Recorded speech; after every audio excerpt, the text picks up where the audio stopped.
శ్రీ రామకృష్ణ ప్రభ ఛానల్ను చూడండి, మాసపత్రికను చదవండి. శ్రీరామకృష్ణ ప్రభ యూట్యూబ్ ఛానల్ వీక్షకులందరికీ నమస్కారం. చిట్టి కథల్లోకి స్వాగతం. ఈరోజు కపట స్నేహం అనే ఓ చిట్టి కథ మీకోసం. ఒక అడవిలో పులి, నక్క, ఎలుగుబంటి ఎంతో స్నేహంగా ఉండేవి. అవి రోజు చెరువు గట్టును కలుసుకొని సరదాగా కబుర్లు చెప్పుకుంటూ ఉండేవి. వాటి స్నేహాన్ని చూసి మిగతా జీవులన్నీ కూడా ఎంతో గొప్పగా చెప్పుకునేవి. ఇవంతా వింటూ ఆ చెరువు గట్టునే ఉన్న మామిడి చెట్టు మీద ఉన్న కోతికి వాటి స్నేహాన్ని చూసి ముచ్చటేసి వాటితో స్నేహం చేయాలని అనుకుంది.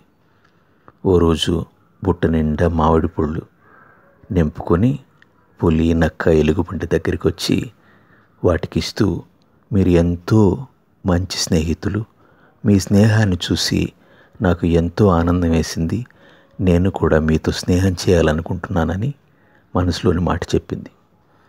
ఆ మాట వినగానే ఆ 3 జంతువులు కూడా ఎంతో సంతోషించాయి. ఇంకేముంది, తమ స్నేహం గురించి ఇంకా మరింత గొప్పగా చెప్పుకోవడం మొదలుపెట్టాయి. మా పులి బావంత బలవంతుడు ఇంకెవ్వరూ లేరండి, ఈ అడవికి కాబోయే రాజు నిజంగా మా బావే అంది నక్క పులిని చూస్తూ గర్వంగా. మా నక్క బావ ఏమైనా తక్కువ తిన్నాడా, తెలివితేటల్లో మా బావ ముందు ఎవరైనా తీసుకట్టే అంది పులి నక్కను చూస్తూ మెచ్చుకోలుగా. అవునవును, పులి బావ, నక్క బావ నాకు మిత్రులుగా దొరకడం నిజంగా నా అదృష్టం అంది ఎలుగుబంటి.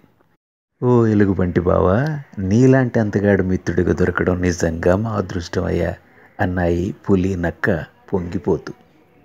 ఈ మాటలన్నీ వింటున్న కోతి, మీలాంటి గొప్పవారితో స్నేహం చేసే అవకాశం రావడం నిజంగా నా అదృష్టం అంది. అవంతా ఎంతో సంతోషించాయి. ఇలా కొన్ని రోజులు గడిచాయి. ఒకసారి ఓ సాయంత్రం ఆ చెరువు గట్ట దగ్గరికి పులి రాలేదు.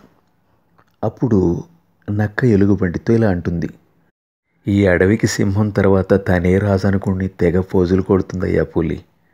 నిజానికి కాకి గట్టిగా కావమని అరిస్తే కూడా తెగ భయపడిపోతుంది మన పులి అంది నక్క నవ్వుతూ. అవునవును అని పగలబడి నవ్వింది ఎలుగుబంటి. సరే, మరో రోజు సాయంత్రం నక్క చెరువుకు రాలేదు. ఈ నక్కకి రవ్వంత కూడా తెలివి లేదు, తానే పెద్ద తెలివి కలిగింది అన్నట్టుగా తెగ నీలుగుతుందండి అంది పులి ఎలుగుబంటితో. సరే, ఇంకో రోజు సాయంత్రం ఎలుగుబంటి రాలేదు. మిగతా 2 ఇలా మాట్లాడుకుంటున్నాయి. ఎలుగుబంటిని అందగత్తి అన్నప్పుడల్లా తెగ సిగ్గుపడిపోతుంది. దాని పిచ్చి కానీ దానంత చండాలంగా ఇంకేదైనా ఉంటుందా అని పులి అంటే నక్క విరగబడి నవ్వింది. ఇలా ప్రాణ స్నేహితులుగా పైకి నటిస్తూ వారిలో ఎవరైనా లేని సమయంలో వారి గురించి ఇంత తక్కువ చేసి మాట్లాడడం ఆ చెట్టు మీదే ఉన్న కోతి వింది. దానికి మతిపోయింది. ఇంకేముంది, ఇలాంటి కపట స్నేహానికి దూరంగా ఉండాలనుకుని నెమ్మదిగా ఆ మామిడి చెట్టు వదిలేసి దూరంగా ఇంకో చోటుకు వెళ్ళిపోయింది. ఇదండి చిట్టి కథ. ఈ కలియుగం కపటత్వంతో కలుషితం అయిపోయింది. నమ్మకం, విశ్వాసం అన్న మాటలు మసకబారిపోతున్నాయి. స్వచ్ఛత, పవిత్రత మనుషుల్లో మాయమైపోతూ ఉంది. లోపల ఒకలా పైకి ఒకలా ప్రవర్తించడం వల్ల ప్రయోజనం ఏముంది? ఎవరిని వారు వంచుకోవడం తప్ప. అంతఃకరణ శుద్ధి లేని వారు అధోగతి పాలైపోతారని అందరికీ తెలిసిందే. అయినా ఎటు చూసినా మాయలు, మోసాలమయం అయిపోయింది ఈ లోకం. అంతరంగమందు అపరాధములు చేసి మంచి వాని వలెను మనుజులుండు. అయితే ఇతరులు ఎరుగకున్న ఈశ్వరుడెరుగడా అని వేమన గారు చెప్పినట్టు కనీసం ఆ భగవంతునికైనా భయపడకపోతే ఎలా చెప్పండి? ఈ లోకంలో నేను ద్వేషించేది ఏదైనా ఉందంటే అది కపటత్వం మాత్రమే అని స్వామి వివేకానంద మహారాజ్ అన్నారంటే ఈ కపటత్వం అనేది కాలుష్యం కంటే ఎంత ప్రమాదకరంగా మారిపోయిందో ఒక్కసారి ఆలోచించండి.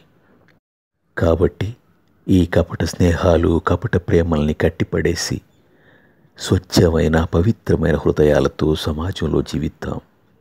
ఆ భగవంతుని కృపకు అందరం పాత్రులవుతాం. సర్వే జనా సుఖినో భవంతు. ధన్యవాదాలు.